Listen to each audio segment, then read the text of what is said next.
namun ku tak mau menyerah. Aku tak ingin berputus asa. Dengan gagah berani aku melangkah. Ternyata aku bisa. Aku bisa, aku pasti bisa. Ku harus terus berusaha. Bila ku gagal, itu tak mengapa. Setidaknya ku kan mencoba. Aku bisa, aku pasti bisa. Ku tak mau berputus asa.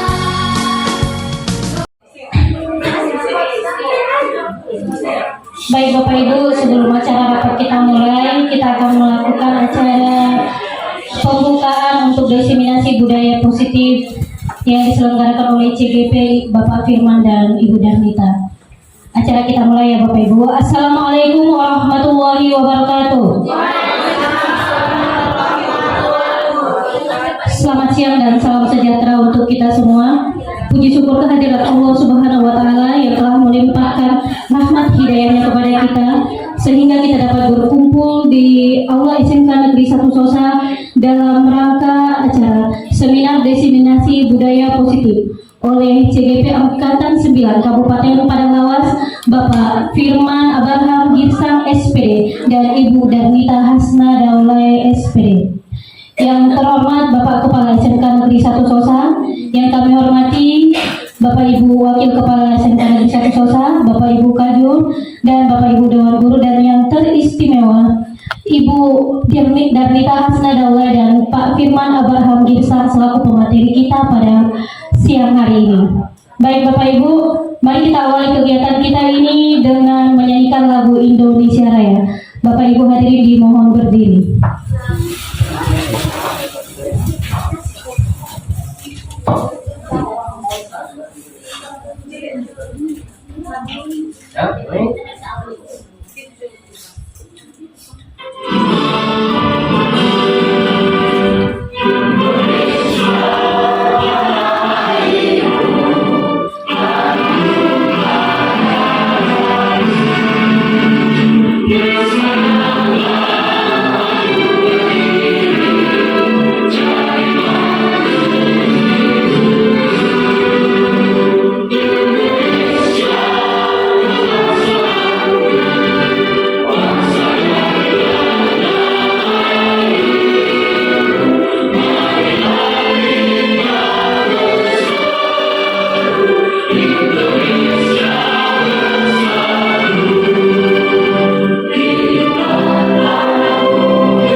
Bapak Ibu hadirin dipersilakan duduk kembali.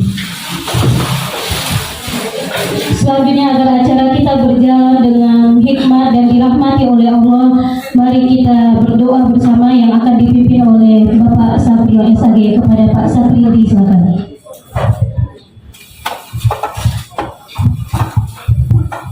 Assalamualaikum warahmatullahi wabarakatuh. A'udzu billahi minasyaitonir rajim. Bismillahirrahmanirrahim. Alhamdulillahirabbil alamin wassalatu wassalamu ala asyrafil anbiya'i wal mursalin wa ala alihi wa sahbihi wa sallim ajma'in. Ya Allah, ya Tuhan kami, pada siang hari yang berbahagia ini kami berkumpul di ruangan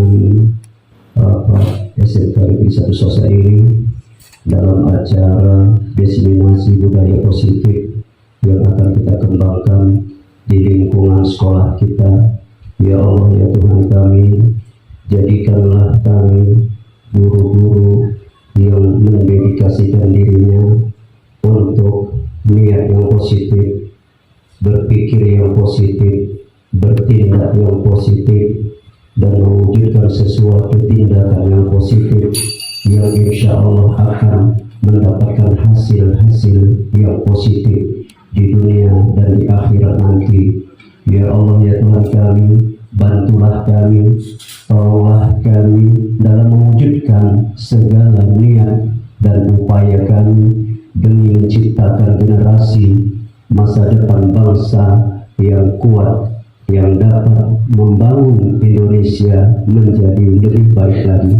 Rabbana atina fid dunya hasanah wa fil akhirati hasanah wa qina adzabannar. Wa sallallahu ala Muhammadin wa ala alihi wa sahbihi ajma'in. Walhamdulillahi rabbil alamin. Assalamualaikum warahmatullahi wabarakatuh.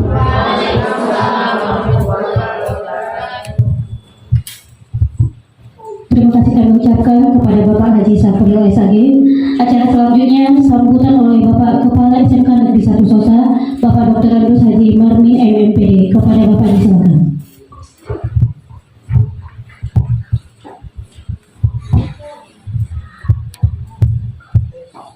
Bismillahirrahmanirrahim. Assalamualaikum warahmatullahi wabarakatuh.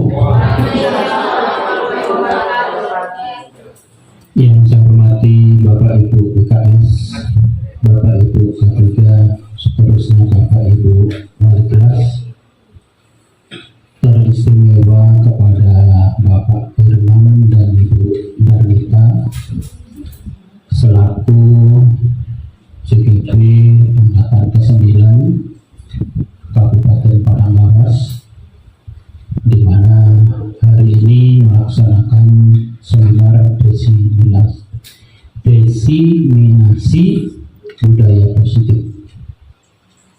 Seterusnya salawat dan salam kita serahkan kepada Nabi Muhammad SAW yang kita tunggu sahabatnya di hari kemudian. Bapak Ibu dan kawan-kawan yang saya hormati, dalam kesempatan ini izinkan saya mengingat kembali kemarin.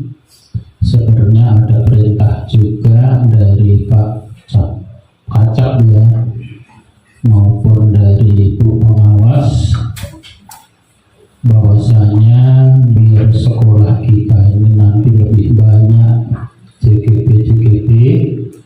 Untuk itu kemarin ada 2 ibu guru ya melapor sama saya, Pak, saya boleh banget gitu. Jadi jawabannya saya lebih senang kalau nanti di antara kawan-kawan ini banyak guru penggeraknya, karena memang ke depan, tapi mudah-mudahan nanti ganti presiden, ganti menteri, ini tidak berubah. Yang kita takutkan begitu ganti nanti Pak Presiden atau katakan menterinya, berubah pula lah aturan atau instruksi dari pusat.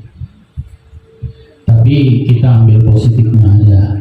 Jadi yang jelas kami juga sudah mengusahakan ya, apa yang diinginkan, apa yang dibutuhkan CGP, kami selalu siap melayani. Ya, seperti semalam ada yang namanya PP ya, yang kemari itu minta ini minta itu, kami selaku yang dituakan di sekolah ini selalu membuat ibu-ibu itu merasa senang ya di Sosa ini. Jadi harapan saya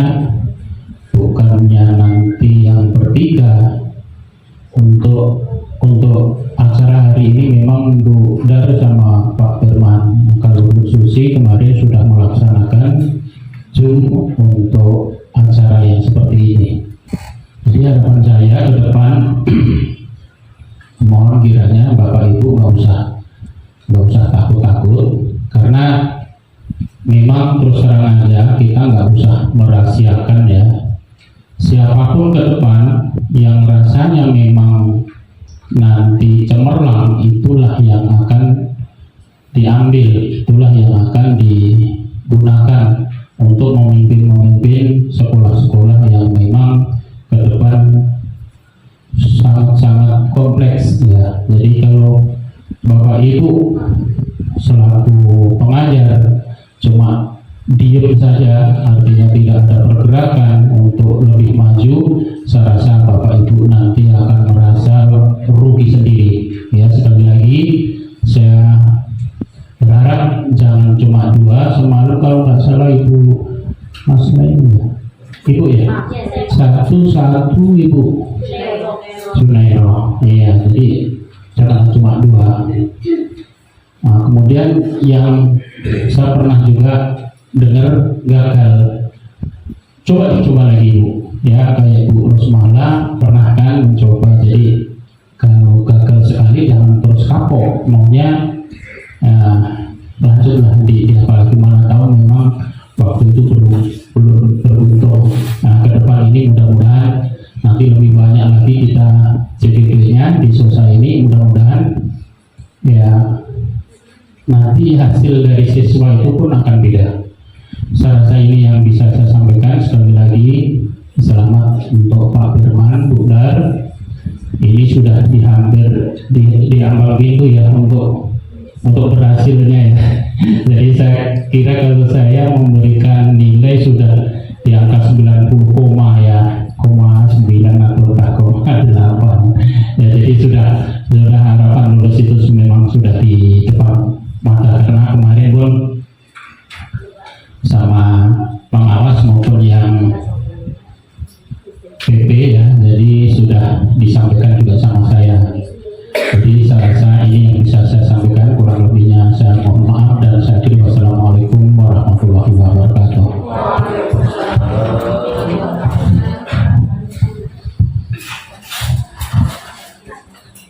Terima kasih kami ucapkan kepada Bapak Dr. Agus Haji Marmi MMPD atas sambutannya di hadapan kita bersama. Baik Bapak Ibu hadirin yang kami hormati, selanjutnya beralih kita ke acara yang kita tunggu-tunggu, yaitu seminar diseminasi budaya positif yang akan dibawakan oleh Pak Firman Abraham Gesang dan Ibu Darmita Asnadawai. Kepada Bapak dan Ibu kami persilakan. Baik, selanjutnya. Oke ya, Assalamualaikum warahmatullahi wabarakatuh. Gimana Bapak Ibu, masih semangat hari ini? Oke ya, Alhamdulillah ini saya pemateri yang kedua untuk menyebarkan pemahaman dan penerapan pengalaman budaya positif. Jadi di sini sembari kita bersyukur pada Allah Subhanahu Wa Taala yang telah memberikan kita nikmat kesehatan dan kesempatan sehingga bisa menghadiri acara kali ini, dan selawat dan salam mari sama-sama kita hadiahkan ke junjungan kita Nabi besar Muhammad SAW yang syafaatnya selalu kita harapkan di yaumil akhir nanti. Oke ya, sebelumnya saya ucapkan terima kasih kepada Bapak Ibu guru yang telah bersedia meringankan langkahnya untuk menghadiri acara diseminasi budaya positif yang seyogianya dan sepantasnya kita terapkan di sekolah kita ini. Ya, jadi ini memang tugas ini adalah tugas kami dari program guru penggerak angkatan ke-9 yang mana wajib diseminarkan atau disampaikan berbagi pengalaman tentang budaya positif yang ada di modul-modul yang kami pelajari. Tujuannya yaitu supaya nanti budaya positif ini bisa sama-sama kita terapkan di sekolah yang kita cintai ini. Begitu ya Bapak Ibu. Oke ya, untuk menambah semangat kita di siang hari ini, saya akan coba membuat suatu ice breaking ya. Jadi ini ice breakingnya tangkap Eni judulnya. Jadi Bapak Ibu saya harapkan mohon semuanya berdiri. Boleh ya, berdiri ya. Jadi Bapak Ibu cluenya nanti ini ada Eni ya, tangkap Eni. Ketika saya sebutkan nama Eni, Ibu silakan nanti tangkap jari telunjuk yang ada di samping Ibu. Jadi nanti semua tangannya diangkat Bapak Ibu, ya, diangkat. Jadi nanti yang sebelah kanannya silakan ditangkap tangan telunjuknya yang kalau saya menyebutkan kata Eni. Ingat ya Bapak Ibu, Eni. Nah ini untuk menambah semangat kita dan juga untuk melatih konsentrasi kita juga. Berhubung ini sudah siang, jadi kita juga tetap harus konsentrasi ya. Oke. Misalnya saya sebutkan ini, Pak Ustadz ya, mohon maaf. Eni berada di rumah. Nanti kalau pada saat Eninya, Bapak tangkap tangan. Tangan sendiri. Ya. Ya. Ya boleh ya. Tangan siapa ya? Kalau nggak bisa. Anak siapa yang tangkap? Yang di sebelahnya ya. Berarti nanti berlomba. Ini udah ada Pak Firman berada di samping Bapak karena dia laki-laki ya, Ustadz kita, mohon maaf ya. Oke, udah paham semua ya Ibu ya, Bapak Ibu ya. Oke ya. Angkat tangannya Bu, jari telunjuk dia. Nanti tangkap ya. Siapa yang tidak dapat nanti telunjuk kawannya, berarti dia masih belum fokus ya. Oke. Bisa. Iya, nanti ketika saya sebutkan kata Eni, Ibu tangkap jari telunjuk Ibu yang sebelahnya. Oke ya. Nah, kita mulai ya. Di sebuah desa ada keluarga yang hidup secara harmonis. Dia memiliki anak 3. Namanya Ana, Eni.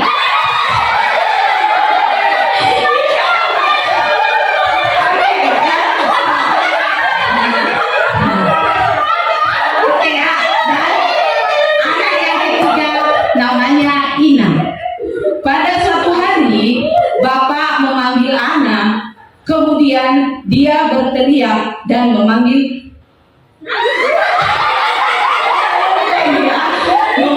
anak. Ana, silahkan panggil dulu adikmu Eni.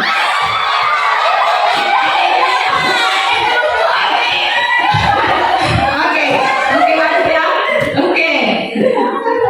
Ibu rasa, saya rasa ini sudah konsentrasi ya, karena tidak ada yang tidak dapat telunjuknya.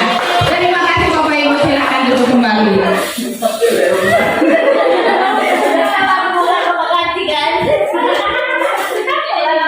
Oke Bapak Ibu, karena kita sudah semuanya semangat kembali dan konsentrasinya sudah penuh, maka di sini saya akan mencoba memaparkan tentang konsep inti budaya positif. Jadi di sini juga saya tetap memberi pengalaman saja terhadap apa yang sudah saya pelajari dan saya pahami. Jadi mari sama-sama kita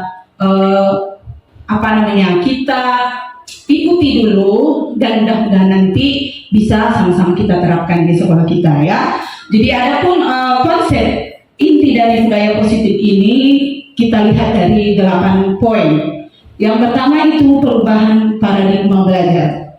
Di sini Bapak Ibu, ternyata selama ini kita banyak melakukan suatu kesalahan dalam mendidik dari siswa. Jadi kita harus mempelajari yang namanya perubahan paradigma ini. Tujuannya untuk menjadikan siswa kita menjadi siswa yang berprofil Pancasila ya.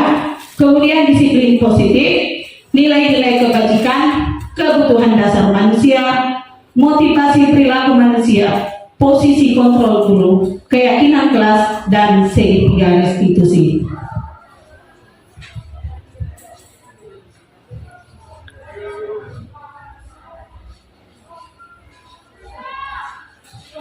Ini ya untuk perubahan paradigma kita melihat dulu uraian di depan ya, itu cobalah buka. Ini sebenarnya kan Anda dan teman Anda akan melakukan kegiatan cobalah buka. Misalnya, kalau misalnya apapun yang ada di dalam diri kita, jika kita tidak bersedia melakukannya, maka kita itu bisa melakukan apa yang sesuai dengan hati kita. Nah, di sini cobalah buka ini. Kalau misalnya kita buat dari tangan kita, yang A adalah ini dari kelompok Ustaz Sabila dulu ya, saya tunjukkannya. Yang kelompok Bapak itu adalah A, Ibu Junairo adalah kelompok B, kemudian Ibu Mas Dalima juga kembali A, dan Ibu Indah B ya. Coba semua Bapak Ibu kepalkan dulu tangannya. Yang A, kelompok A. Bapak Ibu bayangkan dulu, di tangan kepala Bapak itu ada sesuatu yang sangat berharga dalam diri Bapak. Bapak bayangkan, memang tidak ada, ini hanya membayangkan. Ini nanti tujuannya adalah untuk memotivasi kita apa sebenarnya yang ada dalam diri kita ya. Jadi coba. Kemudian ini karena Ustadz kembali nggak bisa Bu Junairo ya membuka ya. Yang di kelompok B-nya coba raihlah dia dengan cara apapun, baik digelitikin, baik di ancam dengan cara apapun. Apakah dia mau membuka tangan tersebut? Coba.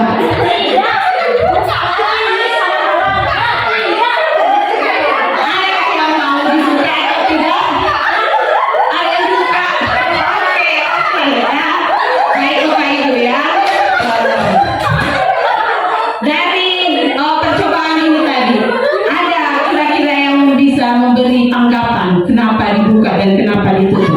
Ada yang membuka tadi? Oh, Ibu tidak membuka. Boleh Bu tahu apa alasannya? Kenapa Ibu membuka tangan Ibu? Karena menurut saya kadang nggak tahan godaan dan Oke, baik Bapak Ibu ya, sangat bagus karena dia tidak tahan godaan katanya. Yang menutup, siapa yang menutup tangan? Oh, Ibu Salimah, silakan. Baik, karena saya memang modelnya yang konsisten dan saya rasa memang saya memiliki sesuatu yang sangat berharga, yang digenggam saya memang sesuatu yang sangat berharga. Jadi di sana ada rayuan dari Bu Junairo di samping saya dengan mengatakan buka segala macam menggelitik, saya tetap tidak mau memberikannya karena ini lebih berharga dari semua godaan-godaan di luar.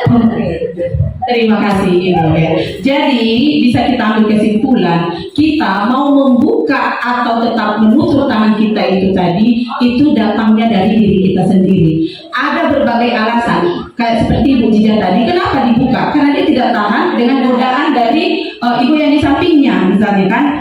Bu Mas Dalima tetap konsisten, apapun ceritanya saya tidak mau buka, kata dia. Jadi tetap ini motivasinya dalam diri. Ayo buka. Jadi apapun ceritanya dibuka dan ditutup itu semua datangnya dari diri kita sendiri. Kaitannya dengan ke sekolah itu bisa kita sampaikan bahwa apapun yang dilakukan murid, kita tidak bisa memaksakan, tidak bisa memerintahkan mereka. Harus dari mereka datangnya kemauan itu baru bisa bertahan lama. Itu ya. Kemudian pembelajaran paradigma ini, pembelajaran dengan paradigma baru merupakan pembelajaran yang dirancang berdasarkan prinsip pembelajaran berdiferensiasi. Artinya Bapak Ibu, kita harus melakukan proses pembelajaran yang berpusat pada murid dengan melihat keadaan murid terlebih dahulu. Kita tidak bisa melakukan suatu pembelajaran dengan suka hati kita, akan tetapi harus kita buat dulu pemetaan murid. Tujuannya agar murid ini lebih bisa memahami apa yang akan kita sampaikan ya, sehingga kebutuhan murid ini yang sudah berdasarkan perkembangan sesuai teori psikologi model untuk mewujudkan profil Pancasila. Kita sudah tahu bersama bahwa profil pelajar Pancasila itu ada 6 dimensinya. Yang pertama, beriman bertakwa kepada Tuhan dan berakhlak mulia. Siapapun, sekolah manapun, itu pasti mengharapkan anaknya itu nanti anak yang beriman, bertakwa. Ini semua sudah sesuai dengan cita-cita dari pelopor pendidikan kita, Bapak Ki Hajar Dewantara ya. Kemudian anak yang mandiri. Yang ketiga, anak yang benar kritis, berkebinekaan global, bergotong royong dan kreatif. Jadi anak kita nanti, apalagi kita di SMK ini, sudah seyogianya harus bisa kreatif. Tuh. Kemudian miskonsepsi tentang teori kontrol guru. Jadi selama ini Bapak Ibu ini yang terjadi sama kita ya. Kita mengira bahwa guru itu mengontrol murid. Ini adalah ilusi, bukan kenyataannya ya. Guru murid itu sebenarnya kalau menuruti perintah kita kadang-kadang hanya takut, bukan dari dirinya. Jadi ini guru bisa mengontrol murid itu adalah ilusi. Jadi ini harus kita rubah paradigma kita bahwa ilusi semua penguatan positif, efektif dan bermanfaat itu juga ya hanya ilusi, bukan kenyataan yang sebenarnya. Kemudian ilusi bahwa kritik dan membuat rasa bersalah mampu menguatkan karakter, seperti yang sering kita panggil anak-anak ketika ada permasalahan, kita panggil, kita buat kita kritik dia. Jadi ini bisa saja menguatkan, itu adalah ilusi, pada hakikatnya tidak, gitu ya. Kemudian ilusi bahwa orang dewasa berhak memaksa, karena kita guru di sini sudah dewasa, anak-anak kita anggap belum dewasa, jadi kita berhak itu memaksa mereka. Itu salah ya, itu adalah ilusi. Mengubah paradigma stimulus respon ke pendekatan teori kontrol ya. Jadi di sini Bapak Ibu, stimulus respon, realitas atau kebutuhan kita sama. Itu adalah stimulus responnya ya. Untuk kontrolnya realitas kebutuhan kita berbeda. Betul itu Bapak Ibu. Apakah semua sama kita di sini kebutuhannya? Berbeda-beda. Jadi itu ya. Kemudian semua orang melihat hal yang sama. Tapi pada teori kontrol yang sebenarnya setiap orang memiliki gambaran yang berbeda. Jadi untuk memahami siswa itu kita semua tidak sama. Beda orang, beda pemahaman, dan beda anak, beda sifat dan karakternya. Kemudian kita mencoba mengubah orang agar berpandangan sama dengan kita. Ini benar apa tidak ya Bapak Ibu? Kita mencoba mengubah orang agar berpandangan sama dengan kita. Salah ya, itu tidak benar karena semua orang itu tadi sudah berbeda pandangan. Kita berusaha memahami pandangan orang lain tentang dunia. Kita yang harus masuk ke prinsip orang. Jangan paksakan prinsip kita masuk ke orang lain. Ini nanti yang akan terus kita berseberangan. Tetapi jika kita saling memahami pandangan kita masing-masing, maka kita akan bisa bergandeng tangan. Begitu ya. Kemudian perilaku buruk dilihat sebagai suatu kesalahan. Sementara di teori kontrol itu semua perilaku memiliki tujuan. Sekalipun dia berbuat salah, Bapak Ibu siswa kita itu sebenarnya dia ada tujuan. Orang lain bisa mengontrol saya. Pada teori kontrol hanya Anda yang bisa mengontrol diri Anda. Termasuk tadi kita yang sudah membuat uji coba kepala tangan, kita yang bisa mengontrol diri kita. Walaupun ada yang memotivasi kita, tapi pada hakikatnya diri kita lah yang bisa memerintahkan kita sendiri. Tuh ya, saya bisa mengontrol orang lain, ini juga salah. Kita hanya bisa memotivasi, tapi bukan berhak sepenuhnya untuk mendoktrin ya. Anda tidak bisa mengontrol orang lain. Kemudian untuk stimulus respon yang terakhir, pemaksaan ada pada saat rujukan gagal, kolaborasi dan konsis penciptakan pilihan-pilihan baru. Itu di teori kontrol ini kita dituntut untuk berkolaborasi, bekerja sama.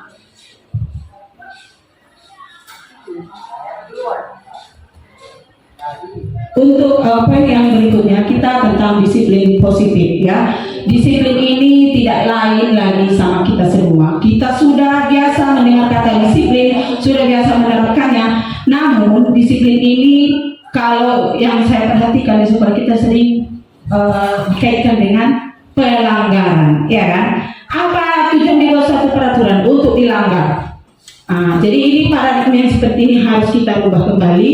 Apa itu disiplin positif?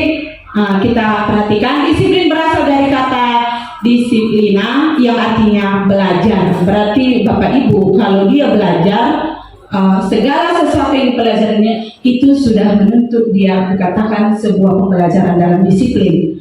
Ya, disiplin mengacu pada disiplin diri yang memiliki tanggung jawab terhadap apa yang dilakukannya berdasarkan nilai-nilai yang dia inginkan. Berarti apapun yang dilakukan dia harus bertanggung jawab. Itulah nanti akhirnya muncul sifat disiplin dalam diri seseorang tersebut, ya. Kemudian disiplin positif merupakan salah satu cara penerapan disiplin yang bertujuan untuk menumbuhkan kesadaran dan memberdayakan peserta didik tanpa imbalan penghargaan atau reward, ancaman dan hukuman. Ini juga saya Bapak Ibu sebelum mengikuti pendidikan di calon guru penggerak ini, saya melakukan makna disiplin yang kedua ini. Sebenarnya sering kita memotivasi siswa untuk supaya dia bagus, berbudaya positif, kita melakukan reward atau hukuman. Nilai-nilai kebaikan yang ada pada dirinya, bukan karena motivasi eksternal. Diri dia yang memotivasi dia. Saya datang tepat waktu ke sekolah karena saya memang tanggung jawab saya, tugas saya sebagai siswa datang tepat waktu. Bukan nanti saya dihukum oleh piket, saya nanti disuruh keliling lapangan. Apalagi kita sekarang, kita lihat kalau terlambat nanti push up misalnya. Ini di pagi hari sudah kita lakukan seperti itu. Bagaimana anak akan semangat untuk mengikuti pembelajaran? Karena udah ada gondok dalam hati pertama. Sampai ke sekolah sudah ada perasaan gondok. Jadi ini termasuk nanti di sini bisa kita terapkan di sekolah kita ini dengan menerapkan budaya positif, ya. Nilai-nilai kebajikan, nilai-nilai yang disepakati bersama lepas dari suku, bangsa, agama, bahasa maupun latar belakang. Ini ada 3 opsi contohnya yang saya buat, ya Bapak Ibu, dari sekolah. Ini yang kita buat profil pelajar Pancasila: beriman, bertakwa kepada Tuhan dan berakhlak mulia, berbineka global. Kenapa perlu berbineka global ini Bapak Ibu kita terapkan? Karena negara kita termasuk negara yang bermacam-macam, beragam-ragam semuanya Bapak Ibu. Jadi siswa kita dituntut juga supaya mampu ini mempunyai profil dari kebinekaan, ya. Bergotong royong, ini Bu salah satu yang sangat perlu, Bu. Bergotong royong, siapapun orangnya. Apabila kerja itu terasa berat, jika bergotong royong maka akan terasa ringan. Jadi kita dalam memahami siswa pun, jika ada satu guru yang terkendala memahami, misalnya contoh kelas 11 alsin, sebenarnya ini bukan tugas kelas 11 alsin, itu bukan tugas wali kelasnya saja atau pelajarnya saja, tetapi PR kita semua. Jadi nanti Bapak Ibu boleh memberikan masukan-masukan terhadap guru yang masuk di situ, bagaimana caranya supaya anak itu betah dan rajin hadir ke sekolah. Nah, itulah dia maknanya kita harus bergotong royong. Siswa juga seperti itu, ya, bukan hanya yang dituntut bergotong royong itu guru saja, tetapi juga siswa dituntut untuk bekerja sama. Kemudian mandiri, bernalar kritis dan kreatif. Ini juga, ya. Apalagi kita SMK dituntut semuanya harus bisa mandiri, kreatif juga dan bernalar kritis, supaya apa? Sekolah kita tidak ketinggalan dari sekolah-sekolah yang lainnya, khususnya yang ada di kabupaten kita. Itu, ya. Kemudian dari ini ada beberapa perusahaan juga: toleransi, rasa hormat, integritas, mandiri, menghargai, antusias, empati, keinginan kawan, kreativitas, kerjasama, percaya diri, dan komitmen. Kemudian dari keterampilan hidup, bisa kita lihat dia dapat dipercaya, lurus hati, pendengar yang aktif, tidak merendahkan orang lain, memberikan yang terbaik dari diri. Ini sebenarnya juga salah satu keterampilan yang perlu kita terapkan dalam diri kita, yaitu keterampilan hidup, karena kita hidup bersosial. Jadi ini kuncinya.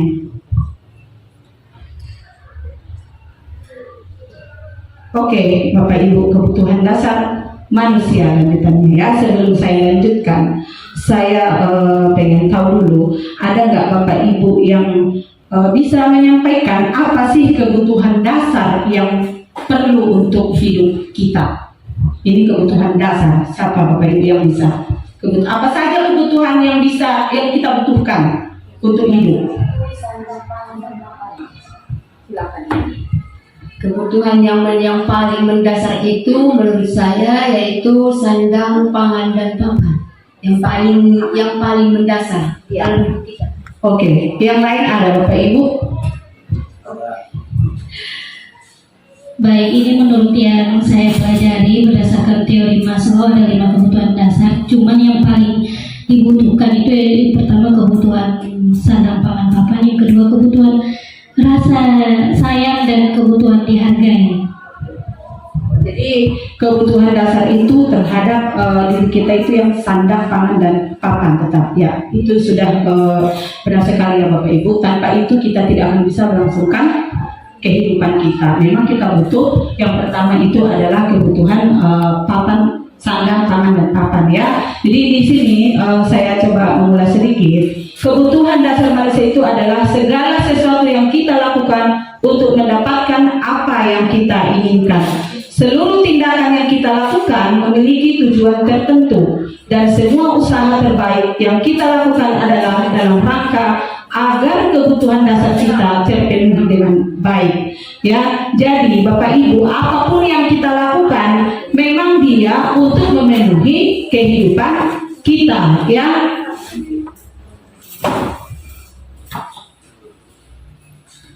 Lima kebutuhan dasar seperti yang sudah disebutkan Ibu Mas Dalima tadi. Yang pertama bertahan hidup, ya. Bertahan hidup ini bisa kita lihat dari kategori makanan, tempat tinggal, pakaian, kenyamanan atau keamanan, sehingga jalan dia mungkin terhambat.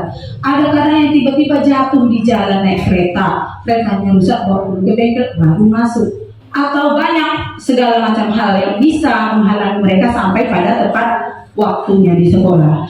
Kemudian yang keempat itu ada kebebasan, mandiri, memiliki pilihan, mencoba hal baru, mampu mengendalikan arah dirinya. Ini juga kita harus memberikan suatu kebebasan kepada siswa tersebut, namun tetap kita terikat pada keyakinan sekolah yang kita buat.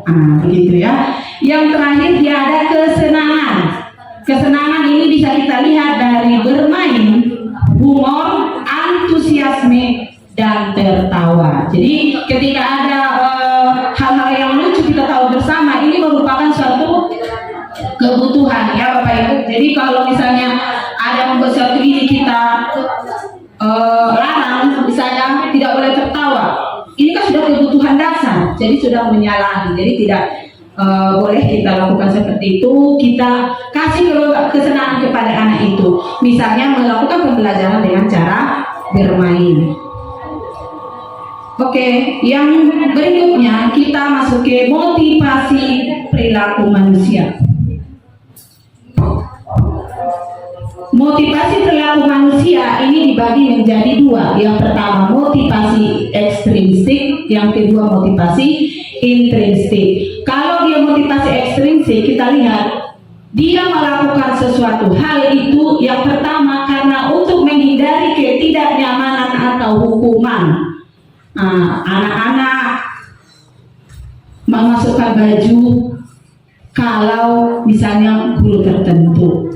Jadi kalau guru yang lain tidak dimasukkannya bajunya. Guru yang sering memantau dan menegur siapa yang tidak masukkan baju nanti, maka itulah yang ditakuti dia. Jadi dia memasukkan itu. Padahal sebenarnya kan tidak. Harusnya dia itu memasukkan baju sudah dari rumahnya. Itu. Kemudian untuk mendapatkan imbalan atau penghargaan dari orang lain, sama melakukan sesuatu untuk mendapatkan imbalan. Bapak Ibu, jika kita melakukan sesuatu hal, kita harus tulus, jangan mengharapkan imbalan. Biarkanlah Tuhan yang memberikan imbalannya, karena Tuhan itu pasti memberikan imbalan yang lebih besar daripada apa yang kita harapkan terhadap manusia. Jadi ini termasuk intrinsik, ekstrinsik ya. untuk intrinsik ini menjadi orang yang mereka inginkan dan menghargai diri sendiri dengan nilai-nilai yang mereka percaya.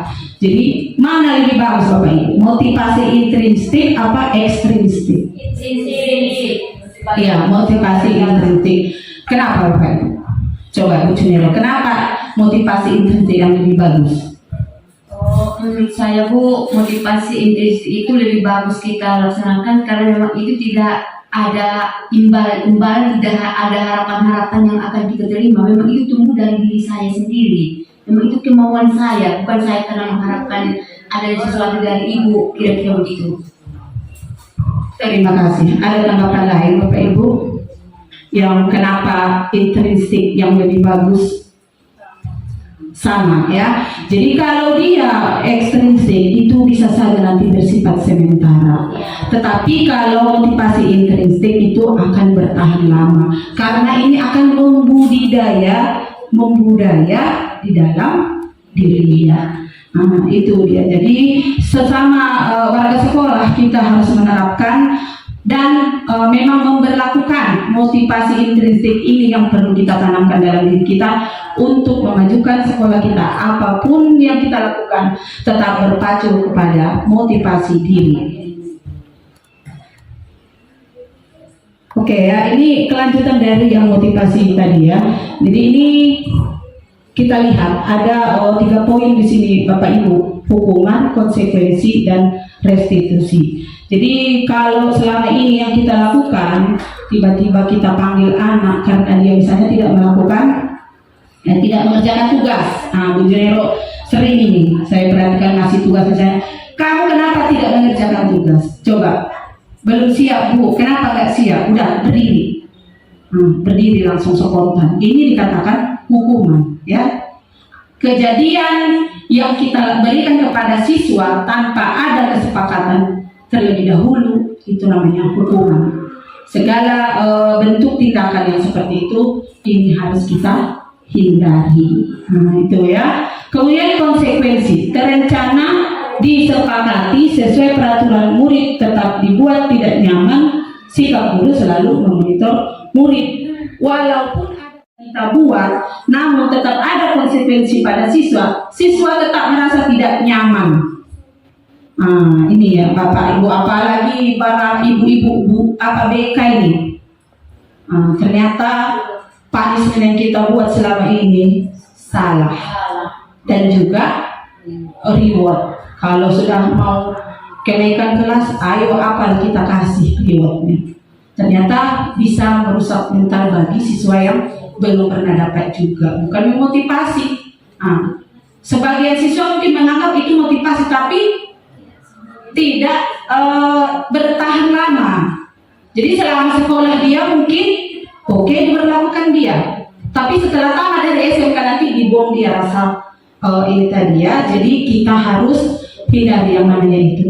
Kemudian proses menciptakan kondisi bagi murid untuk memperbaiki kesalahan-kesalahan itu yang dinamakan dengan restitusi. Jadi Bapak Ibu, restitusi ini memang sangat perlu dan penting kita lakukan di sekolah.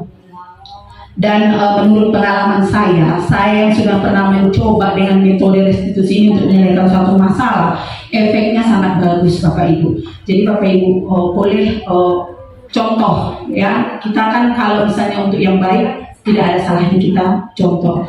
Jadi silakan Bapak Ibu dicontoh untuk penyelesaian suatu masalah dengan restitusi, ya.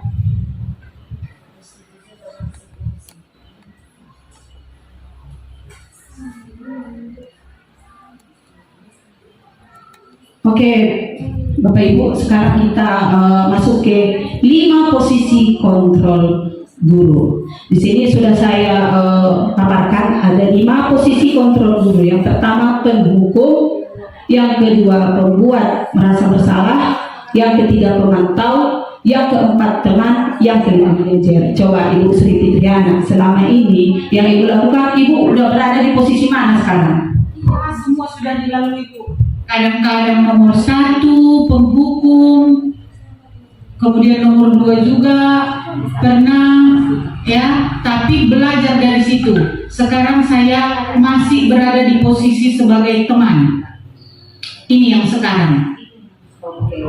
Bu, tetap berlaku nomor 1, nomor 2, Iya. nomor 3 juga. Semua sudah pernah kita lakukan, namun ada kita kadang kala condongnya di posisi mana. Kita terkadang ini ada semua kelemahannya, ada kelemahannya. Jika kita berada di posisi penghukum, kita akan ditakuti. Jika kita berada di pembuat merasa bersalah, kita diapain? Dibatini. Ibu ini kalau udah jumpa dengan pasti nanti saya begini jadinya. Yang tadinya saya happy, jadi saya sedih. Kalau jumpa ibu ini, katanya. Jika pemantau, nah ini melihat aja kerjanya, bukannya ini katanya. Iya, itu. Kemudian yang teman, teman punya ibu ini nggak apa-apa, kalau aku punya aman itu, dibereskan itu nanti katanya. Kalau masalah nilai, udah, namanya teman. Jadi kalau di manajer, ini apa ibu? Jadi dari kelima posisi ini sebenarnya yang paling bagus di sini posisi manajer. Makanya seorang guru itu dituntut untuk menjadi seorang pemimpin. Kita jadi guru bukan hanya kepala sekolah yang jadi pemimpin, tapi kita semua menjadi pemimpin untuk siswa dan untuk diri kita. Jadi posisi manajer ini harus kita terapkan di dalam diri kita. Nah, bukan saja di rumah. Kalau ibu-ibu rumah tangga itu udah pasti jadi manajer di rumah, karena dia semua yang mengatur, yang memantau pun dia, yang mengendalikan keuangan pun dia. Ini udah ibu-ibu nggak bisa dielakkan lagi kalau dia manajer di rumah. Tapi bisakah kita jadi posisi manajer di sekolah? Nah, ini yang perlu kita terapkan Bapak Ibu. Kalau di rumah saya pun nggak perlu tanya-tanya lagi. Mungkin saya pun begitu. Kalau di rumah saya malah lebih sering itu memang manajer. Kalau saya penghukum di rumah jarang. Saya penghukum jarang. Jadi kalau di rumah memang saya sebagai manajer karena saya yang mengatur semua. Saya juga memantau ketika ada masalah, saya juga ini menyelesaikan. Berarti kita sebagai manajer ya.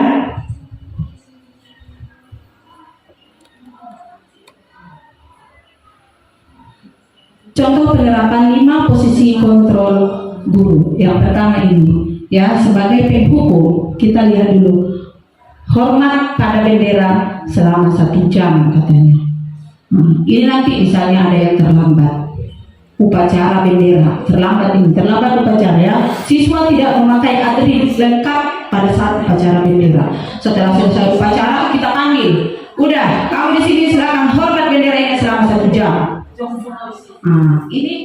Jadi ini kurang bagus juga ternyata kita terapkan ya.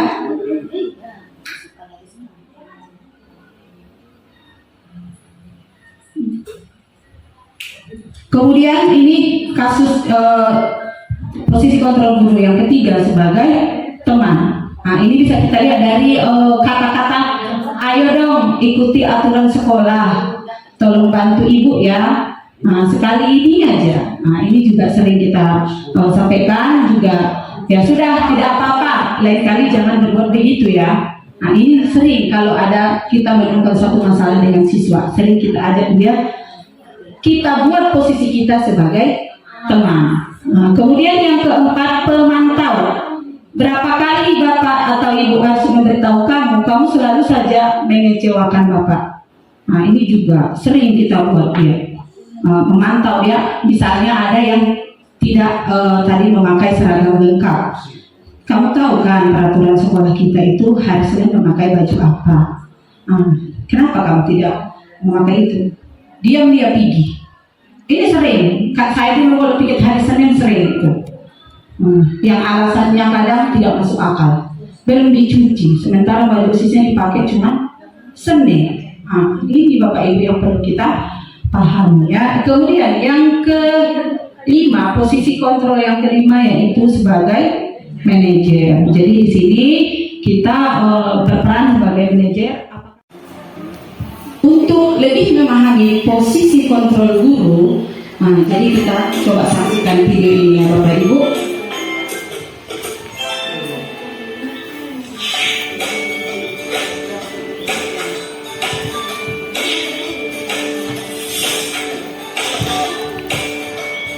Halo Bapak Ibu guru hebat, video ini akan menampilkan 5 adegan interaksi guru dan murid.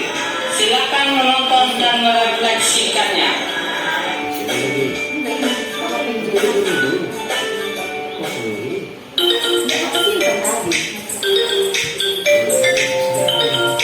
Pagi anak-anak, silakan PR yang kemarin ibu berikan diletakkan di meja. Anton, kamu sudah mengerjakan belum? Belum mengerjakan saya, Bu. Kamu selalu ya mengerjain PR. Sekarang kamu duduk di depan, lalu tulis.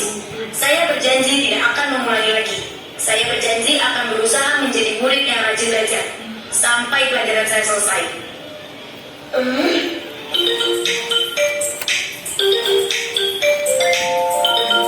Pagi anak-anak, hari ini ada tugas ya. Ada yang belum mengerjakan? Anton, kamu sudah mengerjakan? Belum, Pak. Kamu nggak ngerjain tugas ya? Kamu mau jadi apa nanti? Kamu lihat sekolahnya sih. Coba bayangkan orang tuamu betapa kecewanya sama kamu. Kamu itu sudah kelas 5. Harusnya bertanggung jawab sama dirimu sendiri.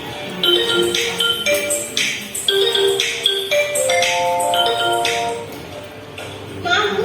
Saya terlambat. Udah, nanti jangan diulangi lagi ya. Kalau kamu rajin, ibu senang lihatnya. Ya, lain kali tepat waktu ya masuknya. Tos dulu dong. Kita kan teman. Wah, jadi kalau aku terlambat lagi, apa ya?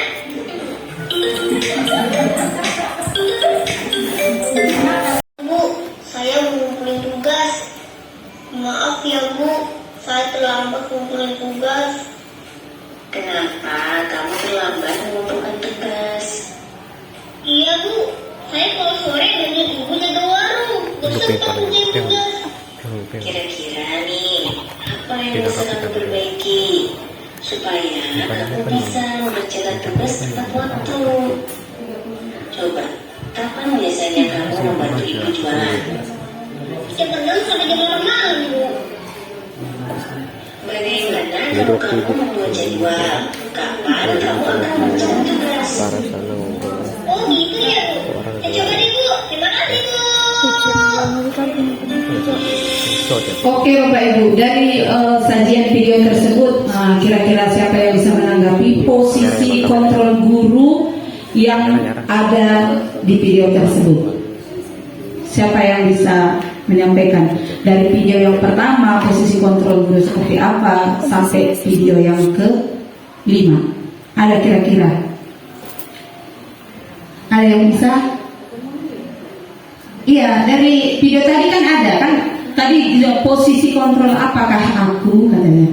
Ini sebenarnya kan kita menyimak, tapi juga tadi katanya silahkan diresapi juga di posisi apa sebenarnya kontrol dari guru. Yang pertama tadi videonya apa?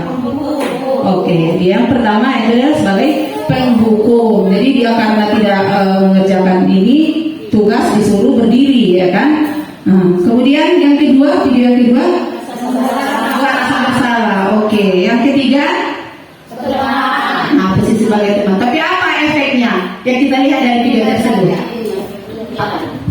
Akan diulangi lagi. Diulangi tadi, ini kan dia teman. Besok saya bisa lagi untuk berbuat seperti ini katanya. Oke ya. Jadi dari situ kita lihat bahwa posisi teman, kalau kita posisi guru ini sebagai teman kurang efektif. Ya, karena dia besok-besok kalau saya terlambat nggak apa-apa lah kan gitu.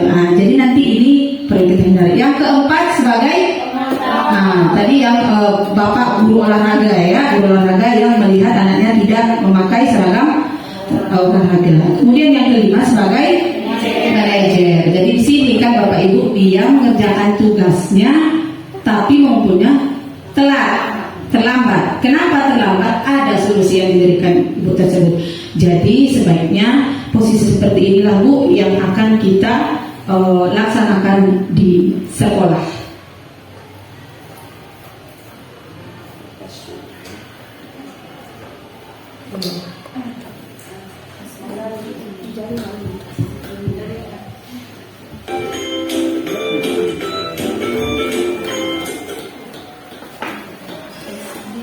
Oke, sekarang materi yang terakhir ini ya Bapak Ibu tentang yang kedua terakhir ya, keyakinan kelas. Mengapa keyakinan kelas? Mengapa bukan peraturan kelas?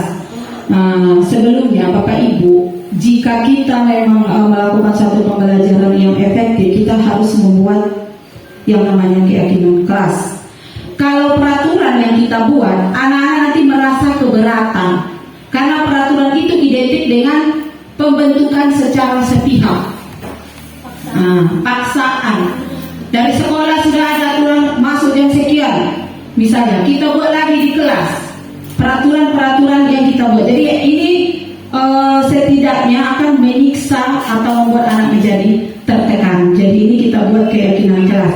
Keyakinan kelas ini harus kita buat dari guru mapel bersama atau berkolaborasi dengan wali kelas, sehingga nanti keyakinan kelas ini menjadi suatu aturan yang akan dipertanggungjawabkan oleh siswa itu sendiri yang berada di kelas itu. Jadi kita semua bekerja sama. Misalnya saya pun kemarin itu saya coba membuat suatu keyakinan kelas di 11 OTKP. Mereka sudah punya, tapi belum masih dibuat dalam kesepakatan. Kesepakatan itu kita harus tuangkan dalam bentuk keyakinan. Namun untuk mendapatkan keyakinan kelas kita buat dari kesepakatan. Jadi kesepakatan ini Bapak Ibu, anak-anak yang menyampaikan sendiri apa kesepakatan yang akan dibuat. Jadi kita buat berkolaborasi dengan mereka. Jadi mereka nanti tidak ada merasa, aduh saya kalau sudah tidak menghargai guru tidak masalah kok. Itu tidak, karena sudah ada keyakinan kelas ya. Jadi pembentukan keyakinan kelas ini dia ciri-cirinya bersifat abstrak, berupa pernyataan universal, dibuat dalam pernyataan positif, sedikit saja agar mudah diingat. Tidak perlu banyak-banyak Bapak Ibu supaya dia lebih gampang diterapkan. Kemudian sesuai dengan kondisi kelas dan sekolah sehingga mudah diterapkan. Kita tidak perlu memaksakan yang tidak bisa kita terapkan. Silakan kita lihat peraturan di keyakinan kelas di OTKP dengan di jurusan ATPH, di jurusan PKL itu bisa saja berbeda, tergantung kondisi yang ada di kelas tersebut. Kemudian dia dengan semua warga sekolah atau warga kelas dilibatkan saat membuat keyakinan kelas. Jadi ini pun Bu harus kita buat dari kesepakatan ya. Yang terakhir ini Bapak Ibu segitiga restitusi ya. Jadi di sini ini adalah poin terakhir dalam implementasi dari penyampaian kami untuk budaya positif. Ini adalah suatu proses dialog yang dijalankan oleh guru agar dapat menghasilkan murid yang mandiri dan bertanggung jawab. Selama ini sebenarnya sudah pernah sama-sama kita lakukan tahapan segitiga restitusi ini, tetapi terkadang hanya di 2 tahap kita sudah berhenti. Kalau dia menjadikan murid kita sebagai murid yang berprofil Pancasila, kita harus menerapkan ketiga tahap ini supaya hasilnya bisa menjadi maksimal. Kalau misalnya 2 tahap saja Bapak Ibu, bisa saja hari ini dia mengokekan, berubah besoknya, atau 2 tahun 2 bulan ke depan diulangi lagi. Itu kalau dia tidak sempurna tahapannya ya. Jadi tahapannya apa saja? Yang perlu kita lihat di sini adalah menstabilkan identitas. Maksud dari menstabilkan identitas ini Bapak Ibu, inilah dulu kita gali dulu. Kita gali dulu apa sebenarnya permasalahan dia, kenapa dia melakukan suatu tindakan itu di situ ya. Kemudian setelah kita tahu ada dasar dia apa melakukan suatu tindakan tersebut, baru kita validasi tindakan yang salah. Jika di situ ada salah, baru kita sampaikan. Kita sampaikan tindakan dia itu kalau itu adalah salah. Kemudian apa langkah berikutnya yang kita lakukan, yaitu menanyakan keyakinan. Di sini konsekuensi tidak ada diterima dia, tapi karena kita menanyakan keyakinan, adakah keyakinan yang sudah dilanggarnya? Kalau sudah ada, dia akan tahu memperbaikinya. Oh iya, misalnya ketika jam belajar ada yang bolos, Kenapa kamu bolos? Misalnya, Bu, saya sakit perut. Tiba-tiba tadi saya ke kamar mandi. Mau kita salahkan bagaimana? Dia yang sudah sakit perut misalnya. Kalau tadinya langsung kita hukum, kan kita nggak tahu kalau dia yang sakit perut. Kita tambahin lagi hukuman, sementara dia sudah sakit. Nah, nanti di hati anak ini akan ada rasa dongkol. Saya sakit saja pun dipaksa, kata dia kan. Jadi kita tanyakan, oh kamu ternyata sakit perut ya nak. Semua orang pasti bisa sakit perut. Namun apa kira-kira yang bisa kau buat supaya perutmu tidak sakit pada saat jam belajar? Tadinya dia sakit mungkin karena lapar, tiba-tiba masuk angin karena nggak makan. Jadi karena dia tidak sarapan, mungkin dia saya akan sarapan Bu dari rumah supaya perut saya tidak lagi terisi angin duluan, kan gitu. Itu di tahapan berikutnya. Jadi dia sudah ada apa keyakinan yang sudah kau langgar. Saya salah Bu, karena saya bolos pada saat jam belajar. Nah, jadi apakah kamu akan melakukan hal yang sama? Tentu tidak Bu. Nah, dengan cara apa? Yaitu tadi saya akan standby di kelas pada guru-guru apel yang masuk dengan cara sarapan terlebih dahulu di rumah. Nah, begitu Bapak Ibu ya.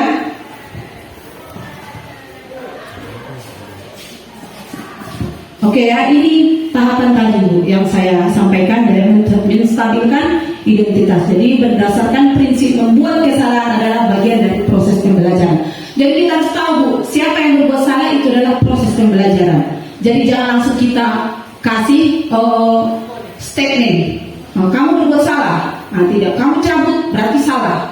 Kamu terlambat datang ke sekolah berarti kamu salah. Nah, itu tidak ya Bapak Ibu. Kita buat dulu pendekatan. Berbuat salah itu wajar. Nah, boleh dengan statement seperti itu. Atau tidak ada manusia yang sempurna. Seperti saya juga pernah melakukan, tidak ada gading yang tidak retak. Saya sampaikan seperti itu. Karena semua orang pasti pernah berbuat salah. Nah, itu ya. Kemudian validasi tindakan yang salah ini, membuat kesalahan adalah bagian dari proses pembelajaran juga ya. Ini bisa kita lakukan. Kemudian yang ketiga, menanyakan keyakinan ya.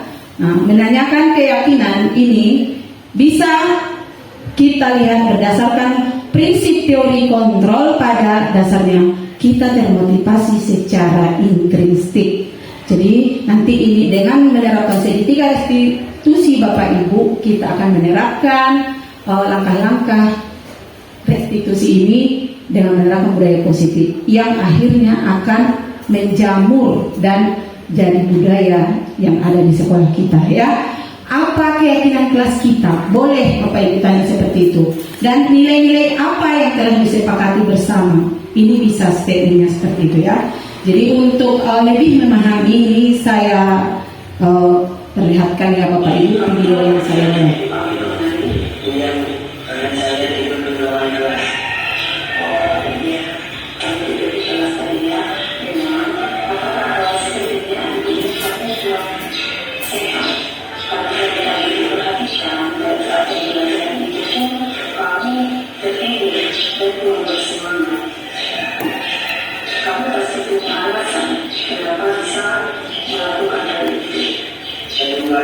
Saya memediasi sampai jam 2 pagi. Iya, pasti menjadinya sangat sehingga sapi bisa buka waktu jendela atau kita mulai. Karena itu pun untuk menggunakan itu atau semacam aktivitas sehari-hari. Karena memang sesuatu belajar seperti itu saya paham.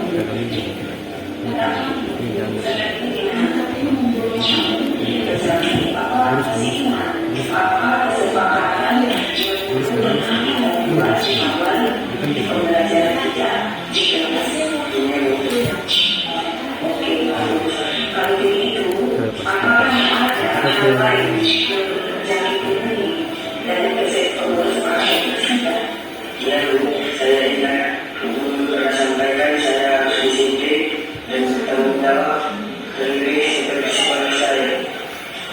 Sekarang ini jika kamu masih ingat, sekarang bertanya apa yang kamu lakukan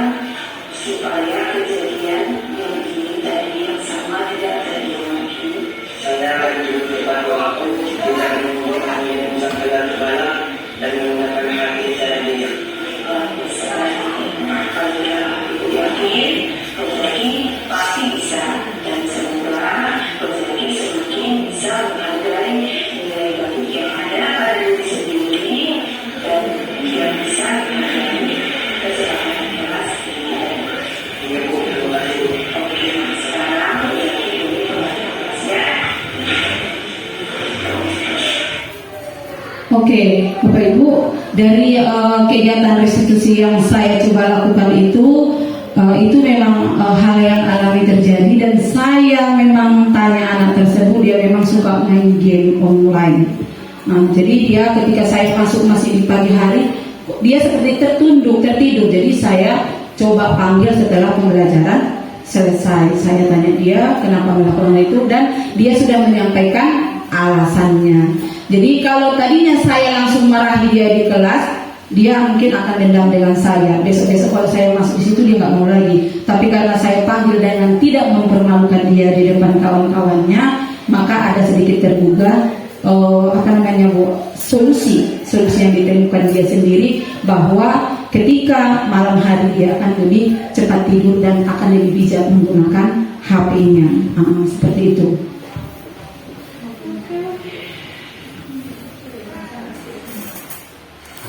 Oke ya Bapak Ibu, ini sekarang penutup ya. Jadi dalam penerapan program disiplin positif, hendaknya guru memiliki standar kepribadian, profesional dan sosial yang baik, di mana guru mampu merefleksi diri dalam posisi kontrol saat ini. Bagaimana perjalanan dirinya sebagai among atau manajer yang menuntun murid-muridnya menjadi insan yang mandiri, merdeka dan bertanggung jawab. Ini adalah tuntutan dari standar nasional pendidikan kita. Jadi saya harapkan mari sama-sama kita semua menerapkan budaya positif yang ada di lingkungan sekolah kita, dimulai dari hal-hal yang kecil. Contohnya saja kita menerapkan 5S, itu sudah budaya positif yang lama-kelamaan nanti siswa kita pun akan terbiasa, di luar dari sekolah kita pun akan menerapkan 5S tersebut. Jadi itu datangnya dari mana Bapak Ibu bisa kita membuat siswa seperti itu? Datangnya dari kita sebagai pendidik ini. Jadi gurunya yang perlu dituntut terlebih dahulu untuk menerapkan budaya positif, baru nanti akan dicontoh oleh siswa-siswa kita ya. Oke Bapak Ibu, demikian pemaparan dari saya tentang budaya positif ini. Semoga apa yang saya sampaikan ini bisa bermanfaat dan semoga bisa kita terapkan di lingkungan sekolah kita ini. Wabillahi taufiq wal hidayah. Assalamualaikum warahmatullahi wabarakatuh.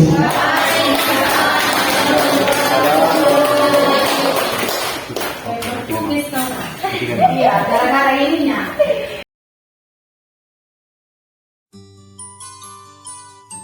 Assalamualaikum warahmatullahi wabarakatuh. Waalaikumsalam warahmatullahi wabarakatuh. Apa kabar anak-anak ibu semuanya? Sehat, Bu. Ya, hari ini kita semua dalam kondisi baik dan sudah siap untuk belajar? Siap, Bu. Oke, terima kasih ya. Jadi sebelum kita mulai pembelajaran kali ini, pertemuan kali ini kita buat dulu tentang keyakinan keras kita. Apakah Anda sekalian tahu tentang keyakinan keras? Tahu? Tahu? Ada yang tahu, ada yang tidak tahu ya. Oke ya.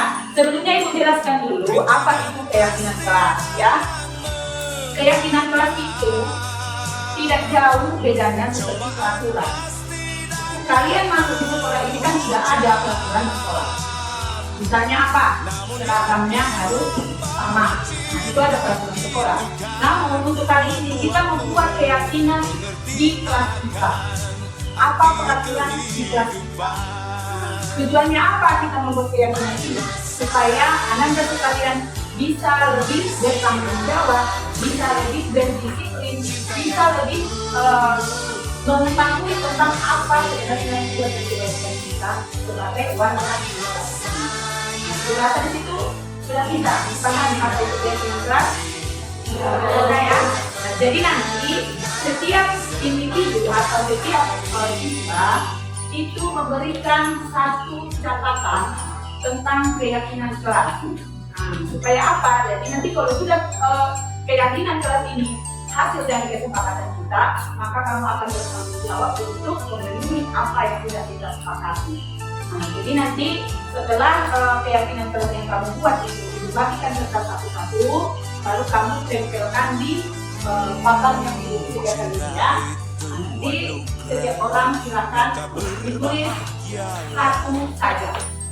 satu saja ya. contohnya, misalnya sesama warga kelas kita itu yang pertama misalnya saling kita ya, atau misalnya mengumpulkan tugas pada tepat waktunya ya, tepat waktu, atau tidak boleh mencontek tugas kawan. Berarti di situ kita buatlah ya nanti peraturan dulu. Kenapa? Karena di keyakinan kelas itu kita usahakan menghindari yang namanya berubah atau tata lidah. Misalnya tidak boleh membuang sampah sembarangan. Jangan ada kata tidak boleh. Jangan ada kata dilarang. Ini sudah berbentuk ini. Kalau sudah misalnya tidak boleh membuang sampah sembarangan, berarti apa? Contohnya dalam keyakinan buanglah sampah atau membuang sampah pada tempatnya. Jangan ada kata tidak boleh atau dilarang. Oke ya, bisa dipahami semua ya? Oke ya, sekarang kita bagikan tempatnya satu persatu.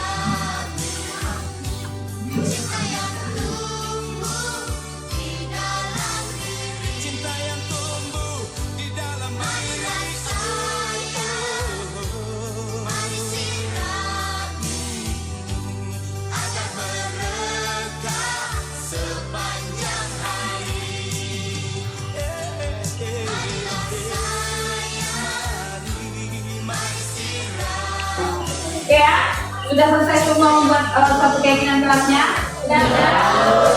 Oke ya, sekarang silakan mulai dari kelompok ini tempelkan di papan yang sudah disediakan. Silakan.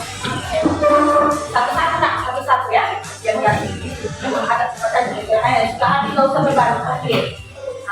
Gitu ya.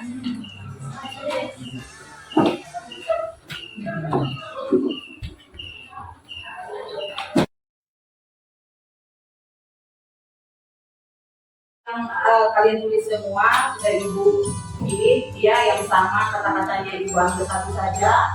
Jadi ada ini berapa ya? 12 keyakinan kelas yang kita ambil dari kesepakatan yang anak-anak sekalian berikan ya.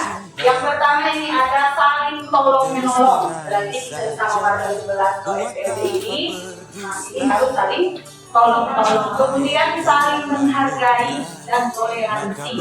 Nah itu ya, ada toleransi juga karena kita di sini berada dalam bukan satu. Jadi kita saling ya menghargai dan saling toleransi. Kemudian menjaga kebersihan. Nah, untuk belajar yang lebih bagus, lebih produktif, maka kita juga menjaga kebersihan.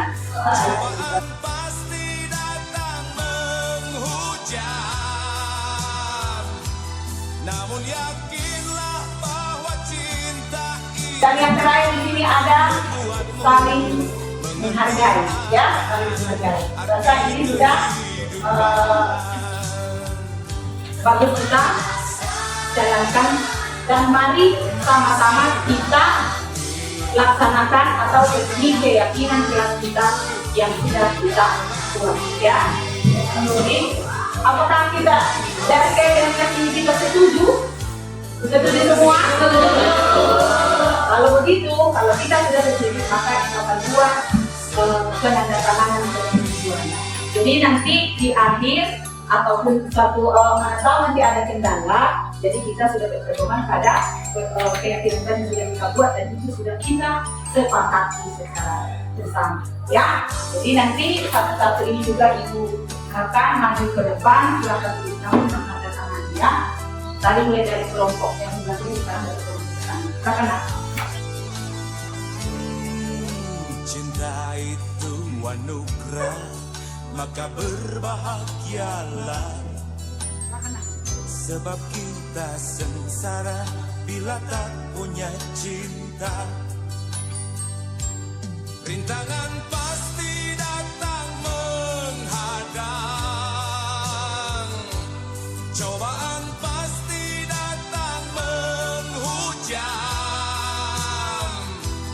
Namun yakinlah bahwa cinta itu kan membuatmu mengerti akan. Assalamualaikum warahmatullahi wabarakatuh. Kenalkan, saya Ibrahim Ewan dari kelas 11 MPL. Saya Ismail Nibro dari 11 MPL. Saya Minta Salsabila dari kelas 11 MPL. Saya Sumadi Gula dari kelas 11 MPL. Saya India Gula dari kelas 11 MPL. Semangat. Senang sekali. Senang sekali. Happy.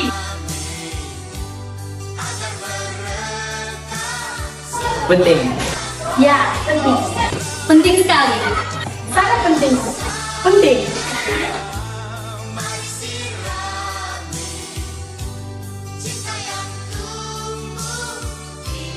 Membuat kita lebih tinggi. Tahu pentingnya tanggung jawab kerjasama dan melatih rasa tanggung jawab bagi setiap siswa untuk membangun kerjasama yang baik. Agar siswa lebih tahu betapa pentingnya saling menghargai dan bertoleransi.